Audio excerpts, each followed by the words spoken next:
जय सिया राम, हर हर महादेव। आप सभी दर्शकों का स्वागत हमारे YouTube चैनल सितारे आपके नाम में। प्रिय दर्शकों, यदि आप अपने जन्म कुंडली का संपूर्ण विश्लेषण फोन पर करवाना चाहते हैं या अपने जन्म कुंडली की संपूर्ण व्याख्या वीडियो के माध्यम से प्राप्त करना चाहते हैं या अपनी जन्म कुंडली हस्तलिखित प्राप्त करना चाहते हैं तो आप हमसे संपर्क कर सकते हैं। साथ ही साथ किसी रत्न या रुद्राक्ष से संबंधित जानकारी चाहते हैं, किसी ग्रह की शांति करवाना चाहते हैं, मंगल दोष, काल सर्प दोष या जन्म कुंडली में किसी प्रकार के दोष से संबंधित शांति करवाना चाहते हैं तो भी आप हमसे संपर्क कर सकते हैं। अगर आप ज्योतिष सीखना चाहते हैं तो भी आप हमारे दिए गए नंबर पर हमसे संपर्क कर सकते हैं। साथ ही साथ चैनल को हमारे शेयर सब्सक्राइब जरूर करिए, क्योंकि इसी प्रकार की रोचक जानकारी आपको प्रतिदिन हमारे YouTube चैनल से मिलती रहेगी। आप हमें जहां से भी देख पा रहे होंगे, कमेंट बॉक्स में अपना नाम, अपना पता हमें जरूर बताइएगा। जय सिया राम। प्रिय दर्शकों, आज आप सभी का स्वागत है हमारे बिल्कुल नए कार्यक्रम में। और आज हम जो चर्चा करने जा रहे हैं वह जन्म पत्रिका में देवगुरु बृहस्पति की दृष्टि किन किन भावों पर पड़ रही है और देवगुरु बृहस्पति की दृष्टि आपके जीवन में कितना बड़ा परिवर्तन ला सकती है। सबसे पहले हम बात कर लेंगे कि देवगुरु बृहस्पति को कितनी दृष्टियां प्राप्त हैं। तो प्रिय दर्शकों, देवगुरु एक तो 5वीं दृष्टि, 7वीं दृष्टि और 9वीं दृष्टि के मालिक हो जाते हैं। देवगुरु बृहस्पति को कुल 3 दृष्टियां प्राप्त है। अब आप प्रश्न ध्यान पूर्वक सुनिए कि देवगुरु जिस भाव में बैठे हैं वहां से किस किस भाव पर दृष्टि लगाएंगे, तो आपका जवाब होना चाहिए 5, 7 और 9। आइए सर्वप्रथम कुछ उदाहरण से हम समझते हैं। देवगुरु मान लीजिए लग्न में बैठे हैं,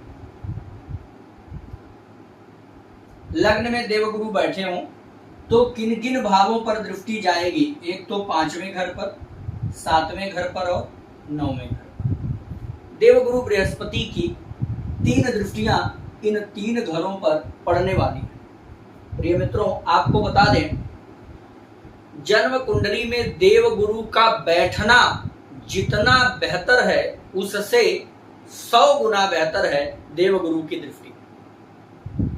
आपको बता दें, क्योंकि देवगुरु की दृष्टि में अमृत बसा है, अमृत बरसता है जिस घर पर देवगुरु अपनी दृष्टि डाल देते हैं। ये दर्शकों ध्यान रखिएगा, बहुत बड़ा और अकाट के सूत्र में आपको बता रहा हूं।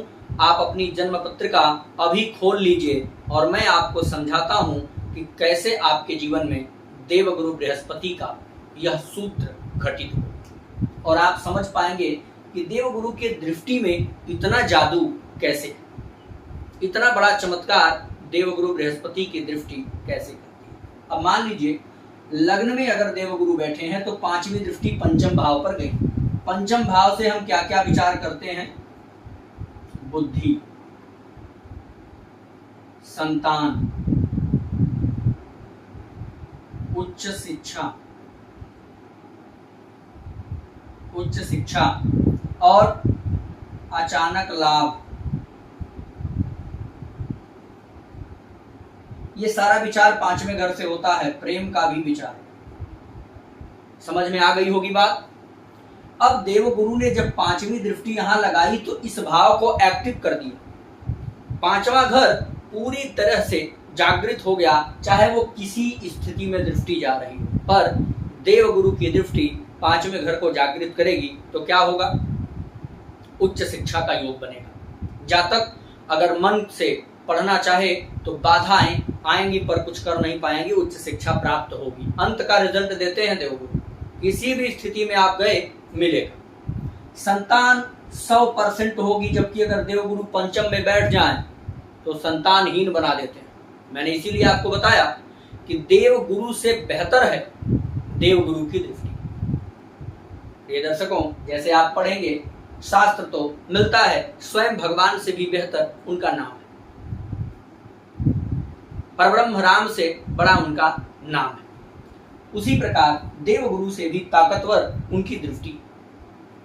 पंचम भाव पर दृष्टि पड़ी, दिमाग को एक्टिव कर दिया, जागृत कर दिया। ऐसे व्यक्ति को अनेक प्रकार के नए नए खोज करा सकते हैं, धार्मिक आयोजन करा सकते हैं, धर्म से जोड़ करके रखेंगे, पथभ्रष्ट नहीं होने देंगे, विचार में कभी दुष्प्रभाव नहीं आएंगे, संतान के लिए सुखप्रद बना देंगे, उच्च शिक्षा दे देंगे, अचानक लाभ भी देंगे।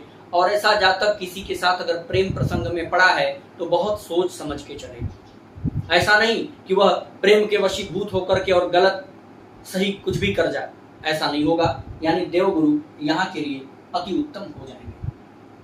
वहीं सप्तम भाव पर तो वैवाहिक जीवन में खुशियां, वैवाहिक जीवन अच्छा, व्यापार अच्छा, पेट के निचले हिस्से में जो भी समस्याएं आनी चाहिए वो नहीं आएगी। यानी सातवां घर भी एक्टिव हुआ तो बिजनेस, व्यापार और वैवाहिक जीवन भी आपका बेहतर चलेगा। यहाँ देवगुरु की नवीं दृष्टि यदि भाग्य भाव पर आ रही है तो पूछना ही क्या, 9th हाउस पूरी तरह से एक्टिव हो गया।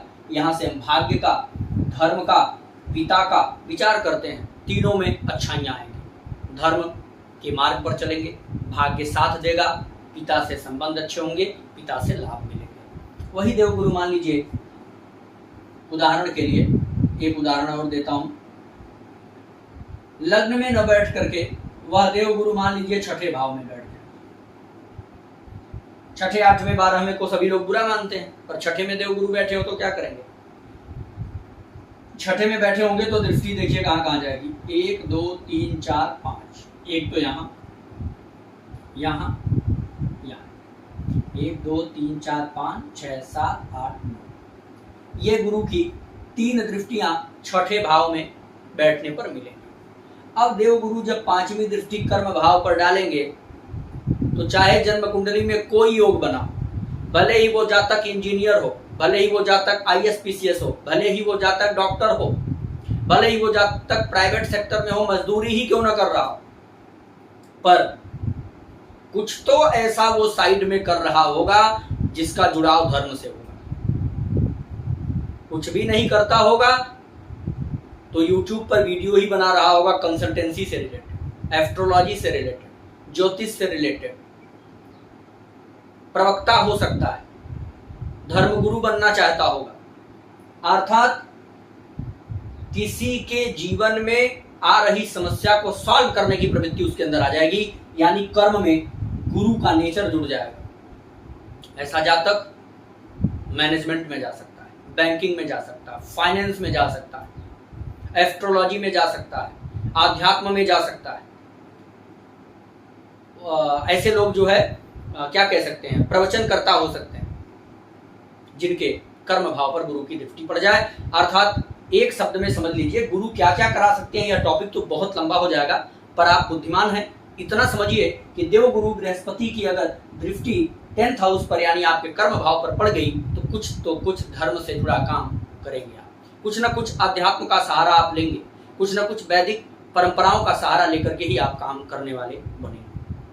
अगर द्वादश भाव पर गुरु की दृष्टि पड़ जाए तो ऐसा जातक जो भी खर्च करेगा वह धर्म के लिए ही करेगा, कभी अधर्म में धन नहीं लगा सकता, कभी व्यभिचार में धन नहीं लगा सकता, कभी अत्याचार में धन नहीं लगा सकता। विश्वास कर लीजिए, जिनके द्वादश भाव पर गुरु की दृष्टि कहीं से भी पड़ रही हो, ऐसा जातक गलत धन अपना नहीं लगाए, किसी के बहकावे में आकर के किसी का अहित करने के लिए वो धन खर्च करे, ऐसा हो ही नहीं सकता, संभव ही नहीं।